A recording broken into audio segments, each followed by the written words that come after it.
There is a photograph that gets taken approximately 4 million times a year.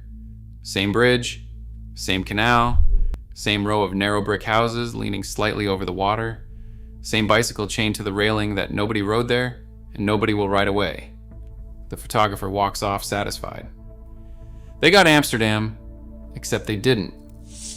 What they got was a 47-second interaction with a 3-dimensional postcard. What they got was the logo, not the city. And the city, the real one, the one that was actually worth crossing an ocean for, has been quietly, systematically, and almost irreversibly dismantled to make room for the logo. Amsterdam is not dying the way Venice is dying. Venice is becoming a museum. Amsterdam is becoming something in some ways worse. It is becoming a theme park that still pretends to be a city. The lights are on, the bars are full, and somehow, underneath all of it, something essential is gone.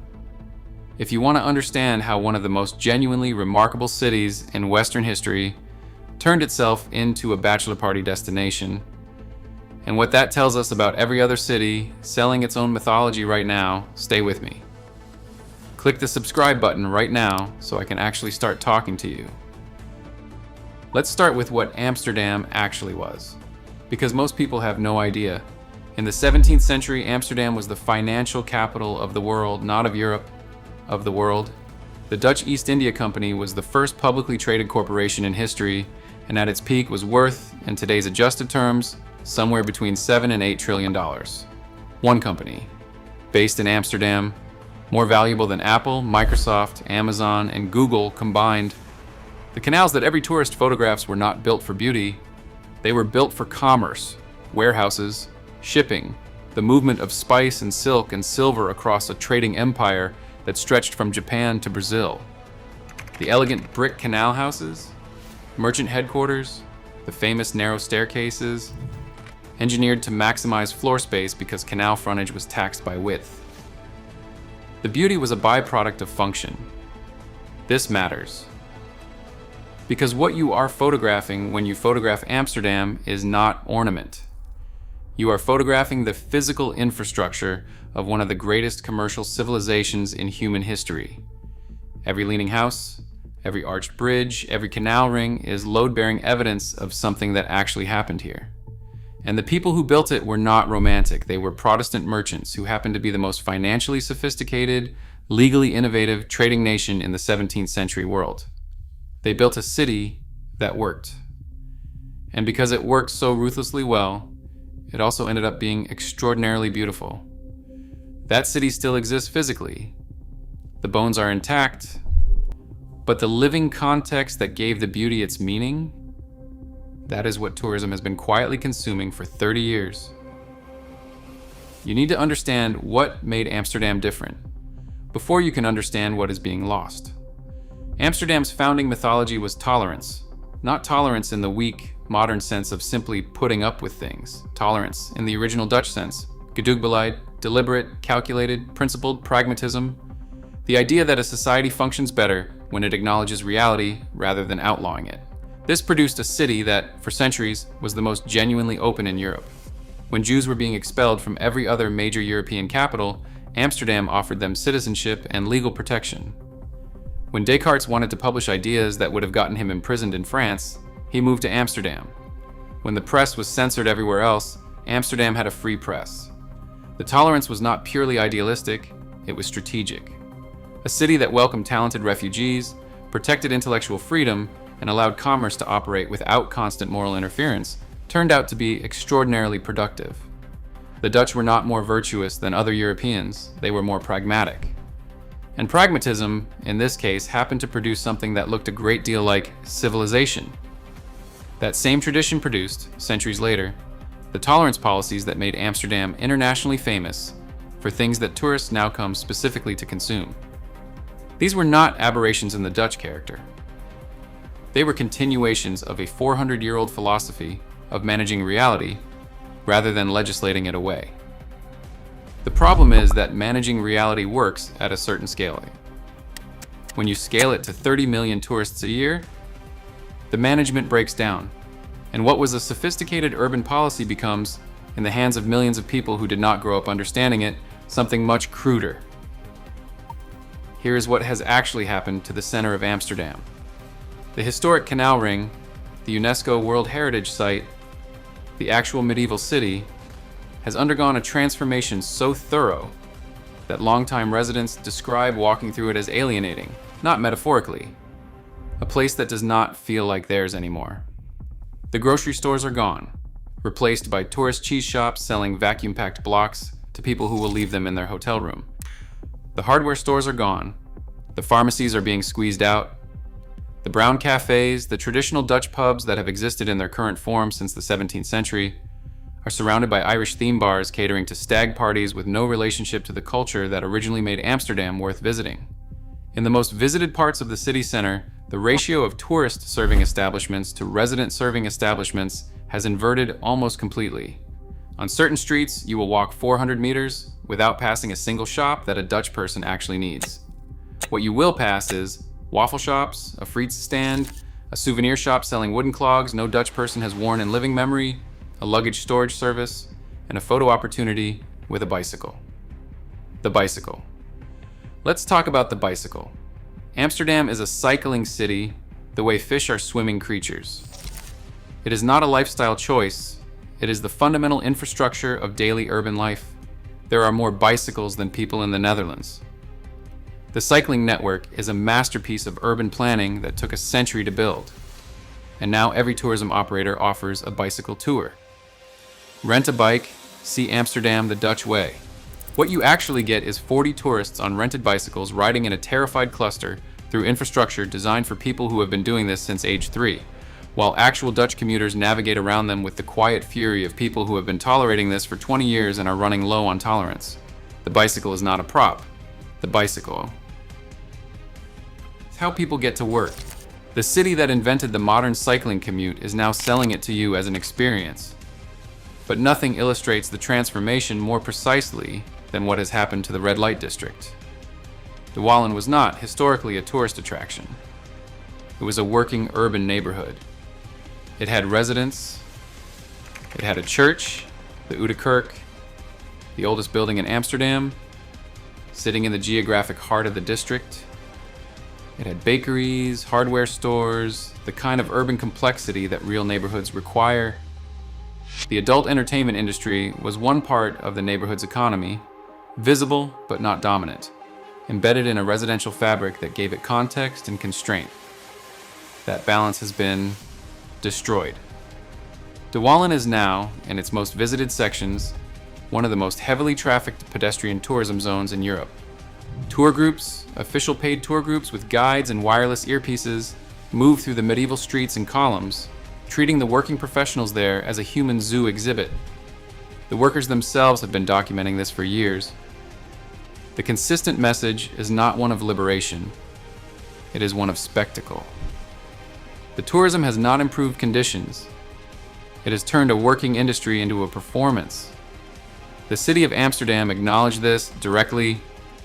In 2023, Amsterdam announced plans to close or relocate a significant portion of the district's establishments to a purpose-built facility outside the center. A city government dismantling one of its most famous international attractions, not because it became morally unacceptable, but because tourism turned it into something it was never designed to be. The tourism killed the thing the tourists came to see. The same logic applies to the cannabis cafes.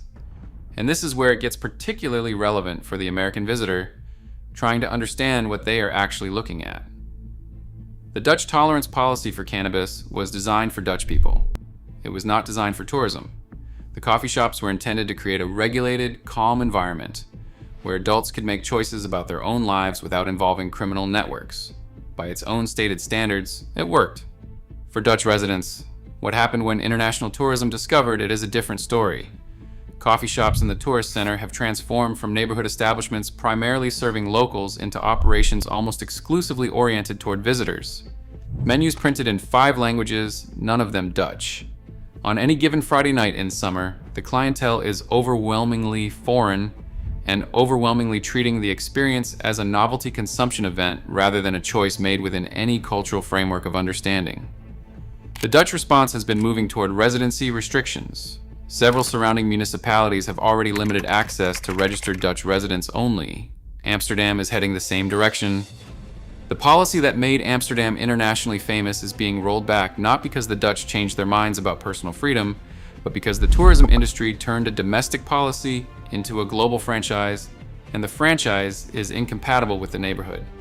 Tolerance is a local system that requires local context to function. When you export it globally as a brand, you lose the context.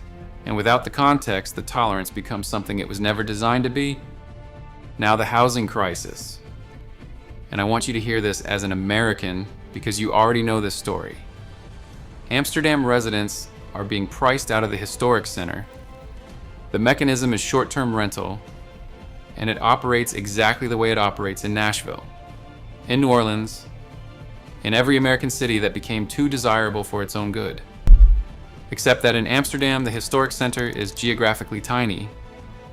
The entire canal ring covers an area roughly 3 miles across. There is no suburban expansion option. There is nowhere else that is the historic center. Every apartment converted to short-term rental is not just a housing unit removed from the market. It is a piece of the city's social fabric cut out and replaced with transient occupancy. When enough cuts happen, the neighborhood stops being a neighborhood. It becomes a hotel district that happens to have canals. Amsterdam recognized this earlier than most cities.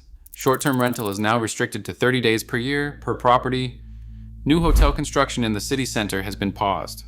The city has a formal policy of not encouraging tourism growth, which makes it essentially unique among major European capitals.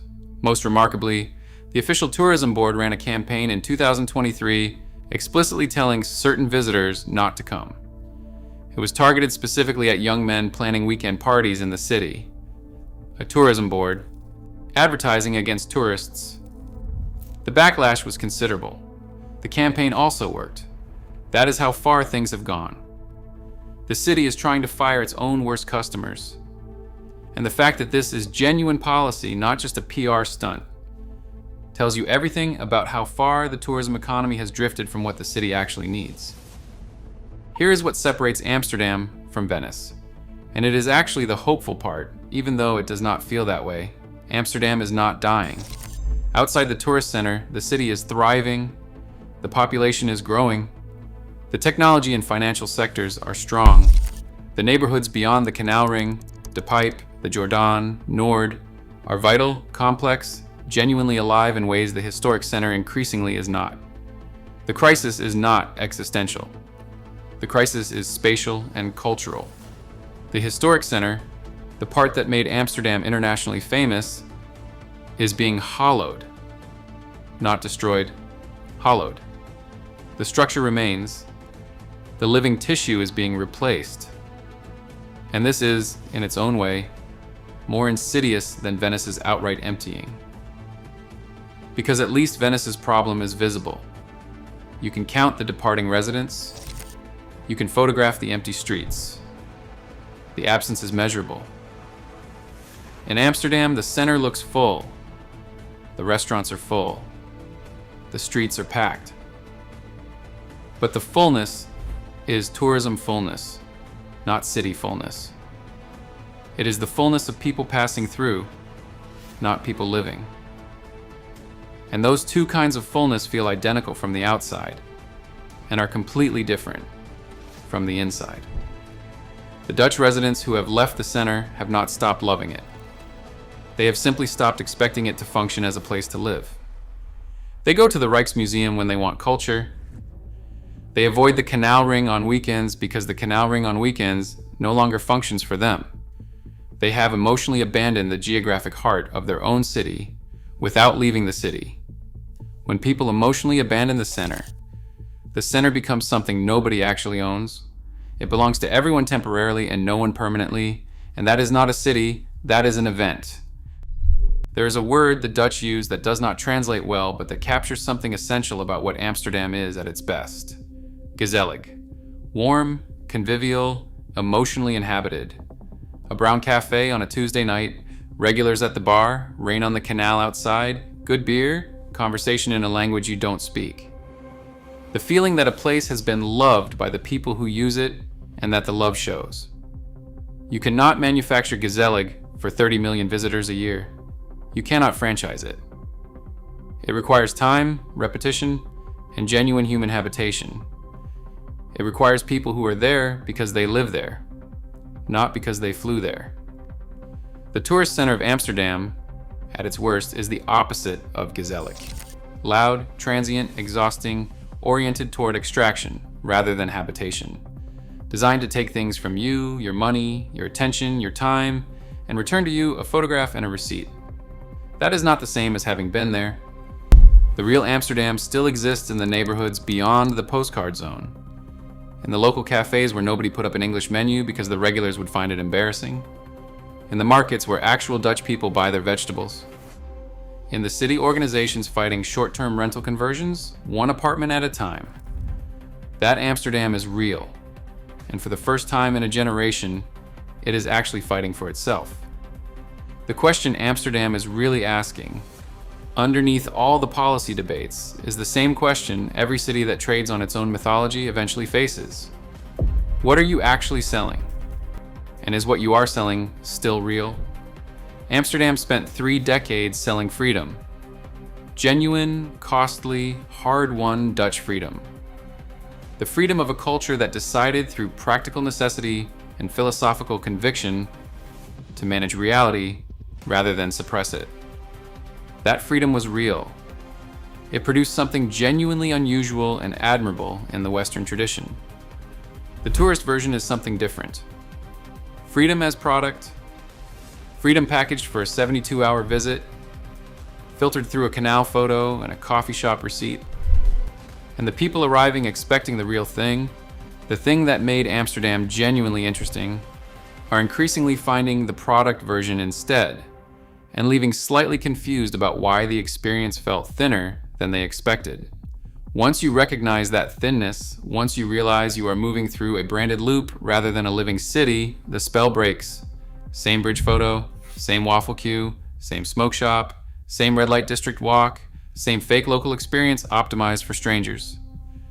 Authenticity cannot be scaled forever. Once a place is too optimized for visitors, the thing visitors came to find starts to disappear. Amsterdam's question is no longer, how do we attract the world? The question is, how do we survive being wanted by the world? The city is not dying because people stop coming. The city is struggling because people keep coming for the wrong version of it. The people who love the real Amsterdam are not the threat. The threat is the global fantasy of Amsterdam becoming more powerful than the city itself. The policies being put in place, however incomplete, represent something Venice never quite managed.